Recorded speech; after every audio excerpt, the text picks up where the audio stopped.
This is TWiT. One of the questions that lots of people are concerned about is, okay, so we've got all sorts of uncertainty, strange laws, strange judicial decisions around when passwords and passcodes and fingerprints can be required to be given, when a forced unlocking can be ordered by a court. How will Face ID fall into that rubric? It seems like it would fall on the side of fingerprints rather than passcodes. There is disagreement in the world of legal scholarship about that issue. There's disagreement about whether there should be this demarcation. We've talked a lot about that on the show. I believe we just talked about this last week with Judge Tom Delahanty. But we're back into it with this Face ID issue because what everyone is envisioning is a police officer holding the phone up to your face and unlocking it that way and accessing your material. Now, that kind of scenario is certainly a hazard, probably more at the border than it would be out and about in your daily life, because for that kind of thing, as we discussed last week, a warrant would be required. But still, if you're going through the valid legal process, could a court force you to unlock your phone by providing your face? And if the analysis goes along the lines of fingerprints, and I don't see why it wouldn't, it seems like that's where this would fall, that a passcode is going to be more secure for you, less prone to be ordered to be forked over than something associated with your physical being, be it a fingerprint or a 3D image of your face. Do you agree with me on that, Mike?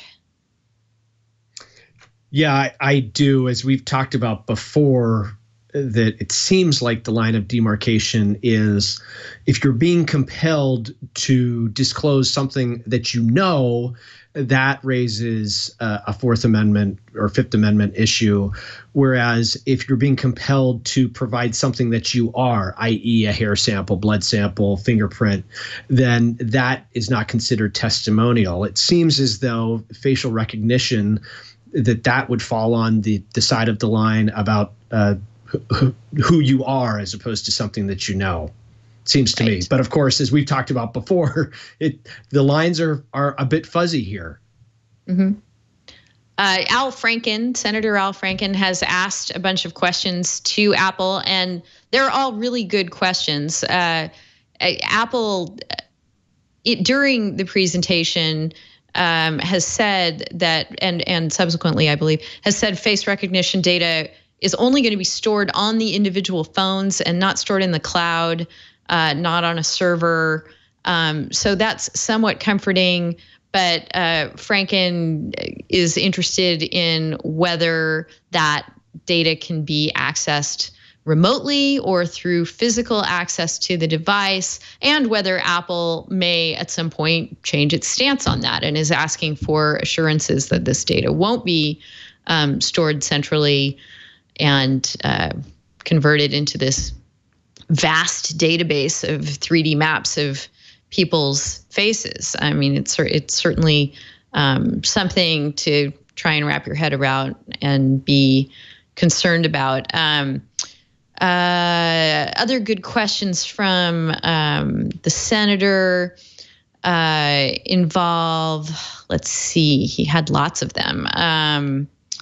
Whether, hold on, looking at his questions, the security of the system, whether it's sufficiently trained, the Face ID system, and he's looking at the accuracy of the system. So I guess he's looking at down the road, whether the system is going to be subject to false positives.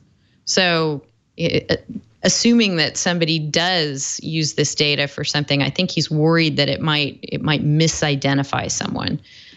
So lots of questions for Apple as it begins to roll out this product. Amber, what could go wrong? So many things could go wrong here. I think that it's a tale as old time that we're dealing with right now, where a new technology comes out and the things that have happened in the courts and the things that have happened on the regulatory side are going to scramble to catch up to the technology that's being developed and deployed. So I think Senator Franken's questions are really valid ones about everything from whether or not law enforcement can get access to phones in this way that you guys have talked about on this show before. But I thought it was really interesting that he directly asked about whether or not this data would be stored in the cloud. And as more and more things move to the cloud, that's a really good question. It's very few steps away from essentially a national database of everyone in America. He also asked questions about if Apple would be collecting data that was these face recognition data points, and if that could ever be sold to a third party. Because as we know, terms of service often hide lots of things in them about what you agree to give up to the company. So he was essentially asking, are you ever going to have in there that Apple can sell these data mapped faces to another company? And that's a really interesting question.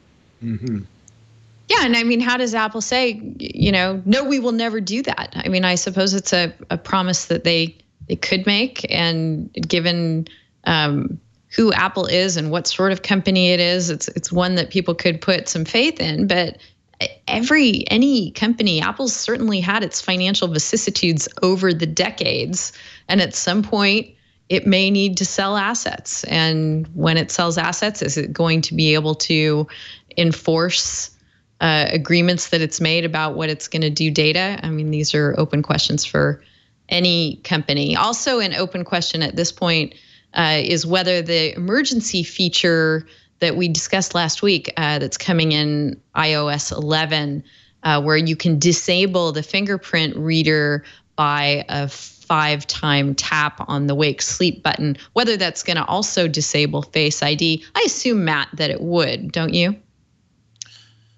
Sorry, say that question again. You remember we talked about how in iOS 11, there's an emergency feature that's being called the cop button, but you can envision lots of other scenarios where you might not want your phone to just automatically open itself up by putting a finger on its reader or by flashing it at your face. And in iOS 11, this feature is coming that would disable Touch ID. But it remains to be seen whether it will also work to disable Face ID. It seems to me like it would be inconsistent and silly not to have it be able to disable that, right? Yeah, it would seem very inconsistent that they would, a week before put something in that's going to increase your security from a potential police raid or however they're selling it, and then a week later, put in something that's going to completely get rid of that. Some of the interesting, more hypotheticals was if this relies on your retina actually looking at the screen, then that is something that goes back to the Fifth Amendment question, and that's where the line gets really gray of whether they can compel you to look at something, because looking is kind of a mix between something and something you are. It's your eyes, but it's an activity. It's a revelation that you actively have to do. So I think that would be really interesting in terms of the security concerns and all of this, or the concerns that this is going to be used, that facial recognition is going to be used to increase, police activity and tracking. I just think that there's a lot more that's already going on. And there's articles that cite that there's half of people's faces are already in databases for police to use and all of this. So my concern is less, the rule of law and how Congress wants to put that in place and that limits the police is much more helpful to stopping that than, questioning companies like Apple in terms of, how they're using their personal product or how they're using their product. Even though Apple's a big player, ultimately, the question is it legal for the police to do this? And that's something, at least on the federal level, that's up for Congress to decide. Right. Here's a good portion from an Atlantic article we have in our discussion points, talking about the demarcation that Mike mentioned earlier, where things that are protected under the Fifth Amendment, but things that you are not, and talking about the disagreement that there should be that demarcation. They write that the fact that a physical attribute is used for unlocking a device changes how it should be treated under the law, the argument goes. When you put your fingerprint on the phone, you're actually communicating something. Albert Gadari, the director of privacy at Stanford University's Center for Internet and Society, told the author of this piece last year, "You're saying, 'Hi, it's me, please open up.' That communication should be protected under the Fifth Amendment, just like a password," he said. And the same would hold for any other way of unlocking your phone using physical characteristics, including facial recognition. Mike, do you see courts maybe starting to agree with Albert Gadari? I don't know about that. That doesn't seem like a very persuasive argument to me. I mean, couldn't you say the same thing about a blood sample, that, hey, a blood sample is saying, hey, it's me, here's a sample of my blood or hair. If I'm understanding the argument correctly, he's saying that this would fall more into the realm of a fingerprint password would fall more into the realm of what you know, or some sort of communicative act. Mm-hmm. I don't buy it, but then again, as we've talked about before, I don't know that I buy the whole line of demarcation between these two anyway. You're not communicating a fact in the sense of communicating anything other than information that's going to unlock a phone. And whether that's done through a passcode or through a fingerprint, I'm not sure that the distinction matters. And that may just show my Fifth Amendment ignorance. But at the end of the day, you're getting to the same point, a slightly different vehicle or methodology. But I'm not sure that I'm persuaded at the end of the day that there's a huge distinction between the two. Yeah. Again, it's good to live in interesting times. The other fascinating part of all of this, to me, is the what exactly these face prints are. Because they're not photographs. They're mapped with the very sophisticated camera technology built into this phone, and they're a unique thing. And how will they be used, and what will the fate of them be, I think remains to be seen. Any final thoughts, Matt?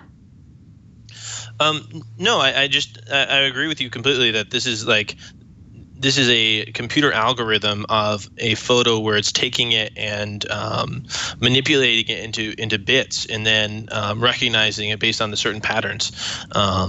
I think it's just like an incredibly cool technology, but like all incredibly cool technologies, there's going to be some downside into it, and it'll be interesting how the law evolves around that. Yep. Amber, any final thoughts on this? I agree with what everybody said. I think this one's going to be a key one to watch, and we're only going to see more and more facial recognition out there. So it'll be really a big test to see how this pans out. Yeah. Mike, you?